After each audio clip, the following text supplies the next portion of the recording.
ആൾ ഭയങ്കര ഹാപ്പി ആയിട്ടിരിക്കുന്നില്ല. അവൻ്റെ first bullet റൈഡാണ്. അവന് ഭയങ്കര ഇഷ്ടം. അവൻ വയറിൽ കിടക്കുമ്പോൾ തന്നെ ഈ ബൈക്കിൻ്റെ ശബ്ദമൊക്കെ കേട്ടോണ്ടിരുന്നതുകൊണ്ട് പുറത്ത് വന്നതിന് ശേഷം ഈ ശബ്ദത്തിന് അവൻ വലിയ റിയാക്ഷനൊന്നും ഇല്ലായിരുന്നു. ഇനി ഇതിൽ കയറിപ്പോൾ ഭയങ്കര ഇഷ്ടമായിരുന്നേലും പക്ഷേ ഞങ്ങൾ ആ പകുതിക്ക് വെച്ച് നിർത്തി. അവനിങ്ങ് ഉറങ്ങി. ഞങ്ങൾ പിന്നെ തിരിച്ചിങ്ങി വന്ന് അവനെ കൊണ്ട് കിടത്തിയിട്ട് റോഡിലോട്ട് വണ്ടി തള്ളി ഇറക്കി. പിന്നെ അന്നൊരു കപ്പിൾ റൈഡൊക്കെ നടത്തിയേക്കാന്ന് പറഞ്ഞ് ഞാനൊന്നും അതും കൂടെ പെട്ടെന്ന് ഇറങ്ങി പമ്പിലൊക്കെ പോയി എയറൊക്കെ ചെക്ക് ചെയ്ത് അങ്ങനെ അവിടെയൊക്കെ നിന്ന് അതിനുശേഷം നമ്മുടെ കിടങ്ങറയിൽ തന്നെ അവിടെ ഒരു കരിമ്പ് ജ്യൂസ് കിട്ടുന്ന കടയുണ്ട്. മിക്കവാറും ഞങ്ങളവിടെ പോയി കുടിക്കാറുണ്ട്. അങ്ങനെ ഞാനും നന്ദും കൂടെ അവിടെ നിന്ന് ഒരു കരിമ്പ് ജ്യൂസ് മേടിച്ച് നന്ദു കരിമ്പിൽ കരിക്കും വെള്ളം ഒഴിച്ച് ചെയ്ത് മിക്സ് ചെയ്ത് കുടിച്ച്. എത്ര പേര് ഇങ്ങനെ കുടിച്ചിട്ടുണ്ടെന്ന് പറയണേ.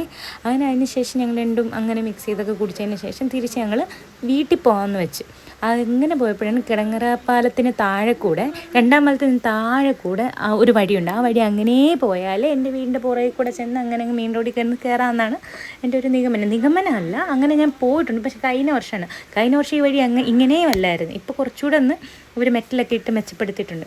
ഈ വഴി പോകുന്ന കണ്ടപ്പോൾ എനിക്ക് എൻ്റെ മൈബോസിനകത്ത് എൻ്റെ വീട്ടിൽ വണ്ടി വന്ന് ആ അവസ്ഥയായിരുന്നു. മിക്ക വഴി അങ്ങനെയായിരുന്നു.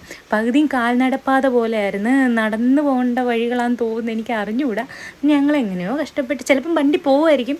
ആ ഒരു പേടി കാരണം അങ്ങനെ കയറ്റാൻ തോന്നിയില്ല. പിന്നെ ഈ കലിങ്ങിനപ്പുറത്ത് 3 വീലർ കിടക്കും. കാരണം 3 വീലർ വരെ വരും. കാരണം അവിടെ ഒരു ഓട്ടോ കിടപ്പുണ്ട്. പിന്നെ അതിനുശേഷം ഞങ്ങൾ അങ്ങനെ തിരിച്ചു വന്നു. ഈ ഫ്രെയിം നല്ല ഭംഗിയുണ്ടായിരുന്നു.